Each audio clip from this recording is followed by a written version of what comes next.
Assalamualaikum warahmatullahi wabarakatuh. Perkenalkan, nama saya Nuriwan. Di sini saya mewakili kelompok saya yang terdiri dari Anggil, Riani Daha, Besek Mulkia, dan Aisyah Nurindasari. Di sini kami membahas tentang pengelolaan ekonomi Indonesia yang masih jauh dari Pancasila dan Undang-Undang Dasar 1945. Di sini saya akan memulai dengan sebuah quote dari Presiden kita yang pertama, yaitu Soekarno. Ia mengatakan bahwa untuk membangun negara yang demokratis, maka satu, ekonomi yang merdeka harus dibangun. Di sini pertama saya akan membahas tentang pentingnya konsistensi perekonomian Indonesia terhadap Undang-Undang Dasar 1945 dan Pancasila sebagai karya ilmiah.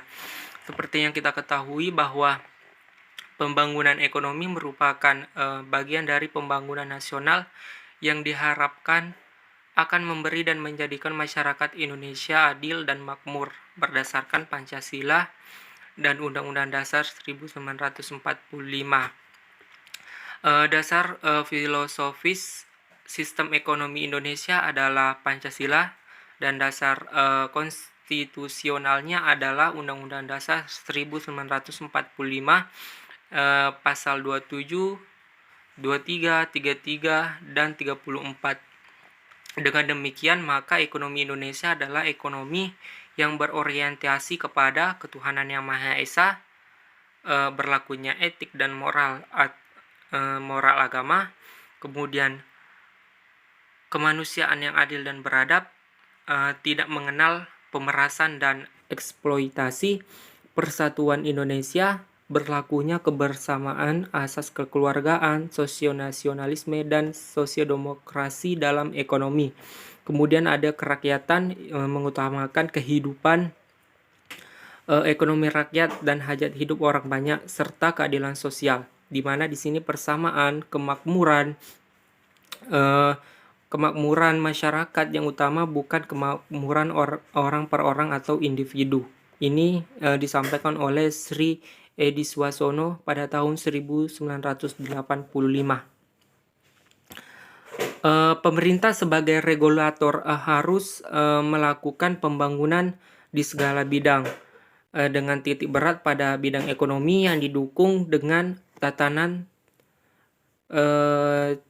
Tujundus dengan wadah usaha yang memadai agar dapat mendorong, menggerakkan, dan mengendalikan berbagai kegiatan ekonomi. Kemudian ada konsep yang berkaitan dengan konsistensi sistem perekonomian Indonesia terhadap Pancasila dan Undang-Undang Dasar 1945. Ekonomi Pancasila dapat didefinisikan sebagai bentuk pengelolaan ekonomi Indonesia yang didasarkan pada nilai-nilai Pancasila sebagai way of life bangsa Indonesia. Life adalah suatu hal yang dijadikan sebagai pedoman hidup, yang diterjemahkan dengan aturan-aturan yang dibuat untuk mencapai yang dicita-citakan. Mubayarto pada tahun 1987 mendefinisikan ekonomi Pancasila sebagai sistem ekonomi atau sistem perekonomian yang dijiwai oleh Pancasila, yakni ekonomi yang merupakan usaha bersama berdasarkan asas kekeluargaan dan kegotong royongan nasional, menurut Agus Salim pada tahun 2013. Bung Hatta selain sebagai proklamator kemerdekaan negara Indonesia, juga sebagai perumus pasal 33 Undang-Undang Dasar 1945. Menurut beliau, sistem ekonomi yang baik diterapkan di Indonesia harus berdasarkan kekeluargaan, sedangkan orientasi utamanya adalah masyarakat pedesaan, yang merupakan porsi terbesar rakyat Indonesia. Mungkin itu saja yang bisa saya sampaikan. Selanjutnya akan disambung oleh Saudari Anggil Zurmakartika. Materi selanjutnya yaitu permasalahan yang terjadi dalam kehidupan terkait dengan sistem ekonomi yang berlandaskan ke Pancasila dan UUD 1945. Yang pertama, ekonomi Pancasila menekankan pada terwujudnya kesejahteraan seluruh masyarakat Indonesia. Yang kedua, kesenjangan antara si kaya dan si miskin yang terus menganga dan tidak ada kecenderungan industri yang jauh lebih baik.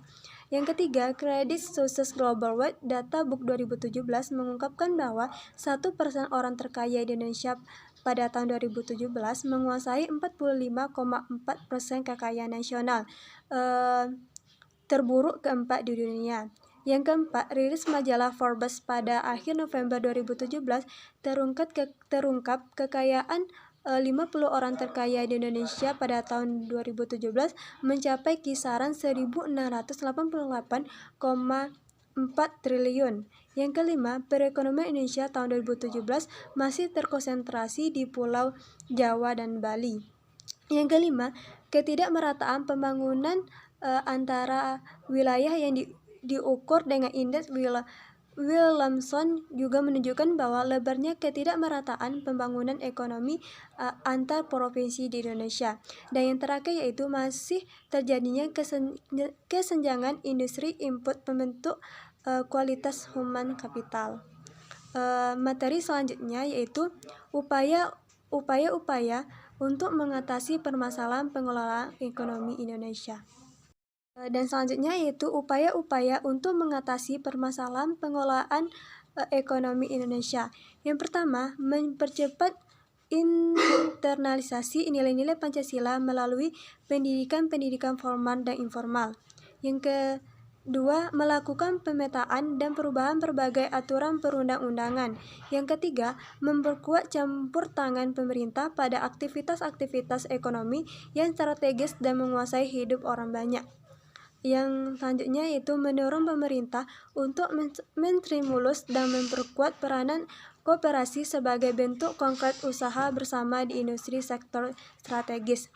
Yang kelima, memastikan bahwa politik anggaran pemerintah dalam merencanakan dan mengalokasikan anggaran dan dalam APBN harus bernafaskan nilai-nilai Pancasila. Yang terakhir, memastikan political will yang kuat daripada pemangku kebijakan dari daerah hingga ke pusat untuk kembali ke Pancasila. Dan yang terakhir yaitu perubahan-perubahan yang terjadi setelah upaya-upaya tersebut dilakukan. Yang pertama, perubahan dalam segi berpikir dan bertindak pada setiap elemen masyarakat bangsa. Yang kedua, diharapkan dengan adanya perubahan pada pasal 33 ayat 4 UUD NRI perekonomian nasional diselenggarakan berdasarkan atas demokrasi ekonomi. Yang ketiga, dengan adanya campur tangan pemerintah dalam perspektif ekonomi, maka tidak akan terjadi kegagalan pasar. Yang keempat, masyarakat dapat mengembangkan potensi ekonominya dan meningkatkan kualitas hidup dari manfaat peran koperasi tersebut. Yang kelima, pemerataan anggaran APBN yang merangkup dan mencakup pada seluruh aspek daerah tanpa terkecuali masyarakat miskin dan daerah timur. Yang keenam, pada tahun 2019, Presiden bersama jajaran membahas mengenai kegiatan ekonomi yang belum merata. Baiklah, hanya itulah yang dapat kami sampaikan. Jika terdapat kesalahan, kami mohon maaf. Kami tutup dengan wabillahi taufiq wa hidayah. Wassalamualaikum warahmatullahi wabarakatuh.